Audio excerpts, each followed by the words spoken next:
So now we want to talk a little bit less about the historical sort of side of things, like what actually happened, but just sort of what does it mean to be a good ruler in this time? Like what was the conversation? And I want to contrast two people that we have looked at so far, Erasmus and Machiavelli, and how they took different positions on this.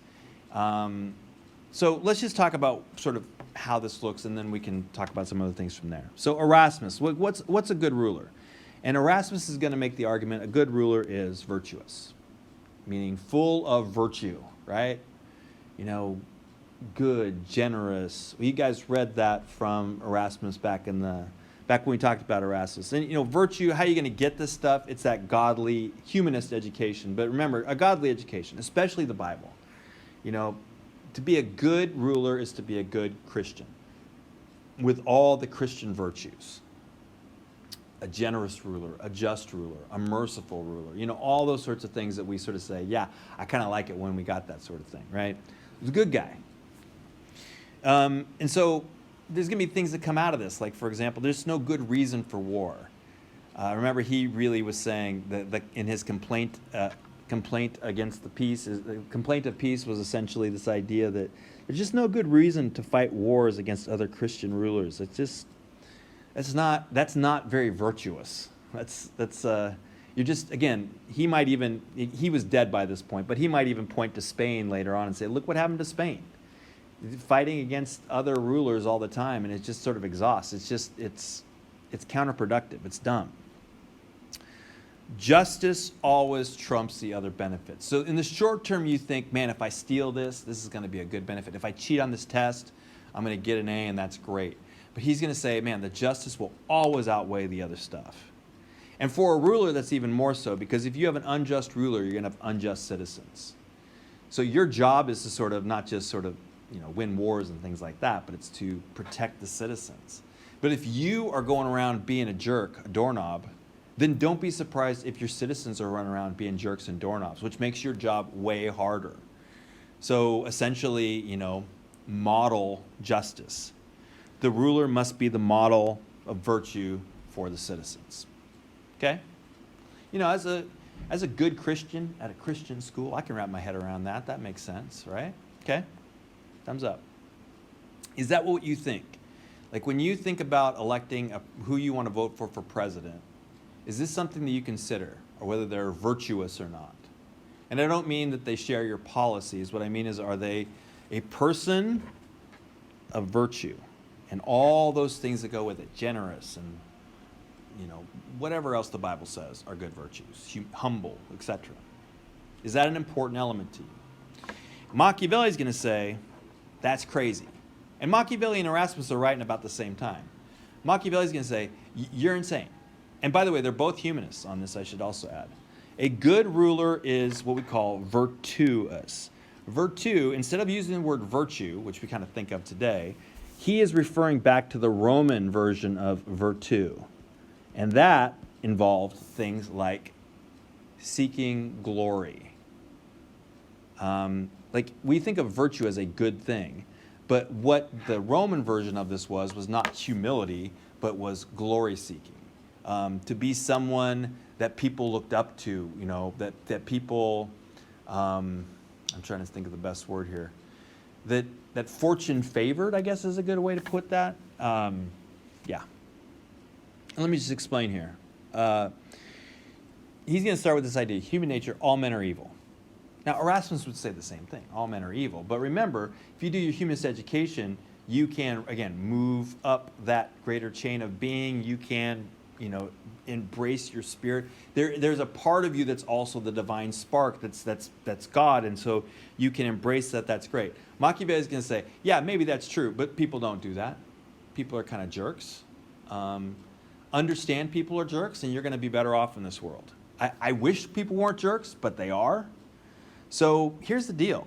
If you want to be a ruler like Erasmus is saying, great. Nice guys finish last. They just don't do okay. And what he means here by finish last is their people die. You got this nice, generous, humble leader who won't fight wars. He's going to get conquered by the dude who is going to fight wars. And then that ruler is no more. And so, yeah, go ahead and be virtuous if you want, but that's completely stupid. That's not what a ruler should be doing. A ruler's job is not to be, Jesus on earth. A ruler's job is to protect his people. So don't be virtuous, but you can totally, in fact, it's really good to appear to be virtuous. It's really good to make people think that you're virtuous, but don't be that way. So virtue, again, let me just get to this idea here. The classical Roman virtues first, the Christian ones second. Now you might say, oh my gosh, Machiavelli is a total heathen, evil guy. No, he wasn't. He was very Christian. He was just saying that's not what the ruler's job is, though. The ruler's job is not, he's not a priest. If you want virtue, go find a priest. If you want your country to survive, if you want your people to survive, if you want to survive, you better hope that your ruler is not a priest. You're going to use virtue and vice to further the state and your own glory. You say, wait, where's humility in this whole thing? Humility is for people who get smushed by people who aren't trying to be humble. You be humble all you want. That's great. And in heaven, you're going to really pat yourself on the back, and you'll be joined with a whole bunch of other people because you had them all killed because you were a bad ruler. Use virtue and vice to state your own glory. So key skills, statecraft and military strategy. You got to know how to fight wars. You got to know how to trick people so that you can win wars. That's it. That's the whole thing. You're going to love this next slide, by the way. Super sexist Machiavelli. You guys ready for this? Fortune is a woman. Here's what he says up here. It is better to be adventurous than cautious because fortune is a woman.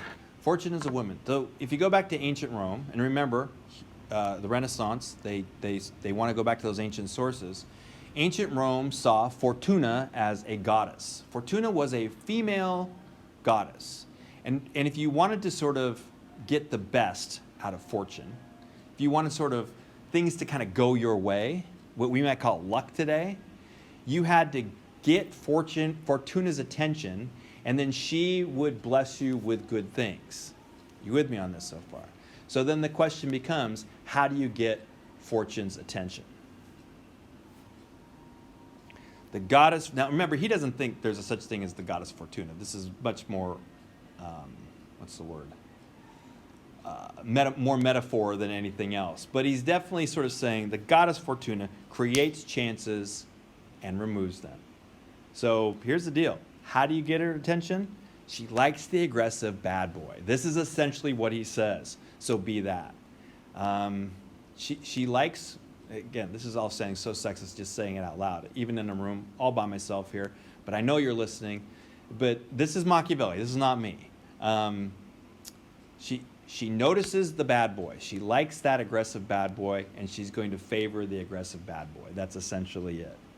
So, the nice guy, the nice guy doesn't get the second date. The bad boy does. That's the essential sort of story that Machiavelli's telling here.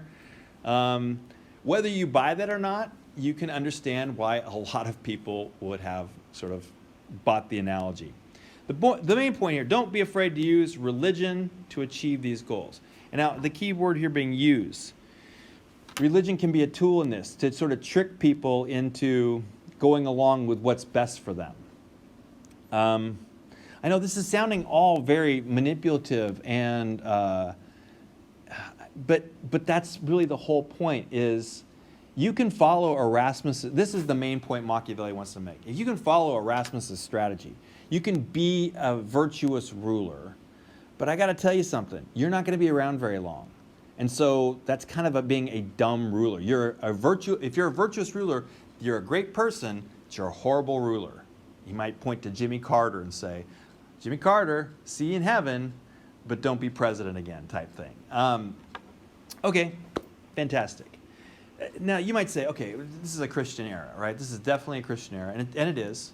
And the rulers are all going to be Christian, whether they're Protestant, Catholic, whatever. They're all going to be Christian. And they're going to say, are they just going to sort of ignore Machiavelli? And the answer is, they're going to say they don't like Machiavelli, but they're going to follow him all the way. 16th century opinion, Machiavelli is wrong. Not only is he wrong, he is evil. Great.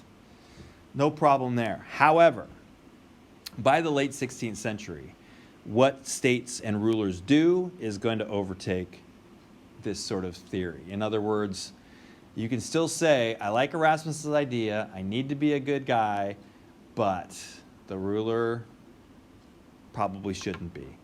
And here's some of the reasons why. Ideas of what God actually wants. What does it actually mean to be virtuous in Erasmus's terms? What does God really want? Well, the ideas of that are going to vary based on where you are in this conflict. So the Pope says Lutherans are going to hell. Well, if I'm a Lutheran ruler, then screw the Pope, right? That's not what I'm following at all. But the Holy Roman Emperor, who's following the Pope, is going to, and so all of a sudden, like, where's the authority about what is virtuous and not virtuous is not very clear. So what rulers start to do is they start to appeal to what we call raison d'etat, or reason of state. In other words, I'm not doing this. God put me in charge to protect us. So I'm doing this to protect us, which means I'm doing what God wants.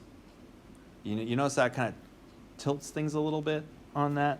And so if I'm doing it to protect us, if I lie, I'm doing it to protect us. If I start a war, I'm doing it to protect us. Whether that is quote-unquote Christian or not, it is because I'm the ruler, but it's to follow the virtues, to be humble and generous. Ugh, yawn. Writers start to support this to win their ruler's favor. Like if you want to actually get a job at the court, you're not saying, and what the king is doing is super sinful. Well, you're not going to get a job. You want a job, you say, what the ruler is doing is super smart. That guy's brilliant. And so these ideas are good. And so then you get the job at the court. I'll just give you this one person we're going to read a little bit later, Montaigne. He's going to say, lawful vice is necessary to rule. It's just sort of embracing this idea. Look, it may be wrong, but it's for the protection of us, and so it's a good thing. And you can understand sort of how this is problematic, but it also follows from some of the things that we've been talking about so far. All right. That's all I got on this. I know this probably went a little bit longer than I wanted to, so I won't have very many videos in between. And I hope you guys have a great Wednesday. Enjoy what's going on in your life.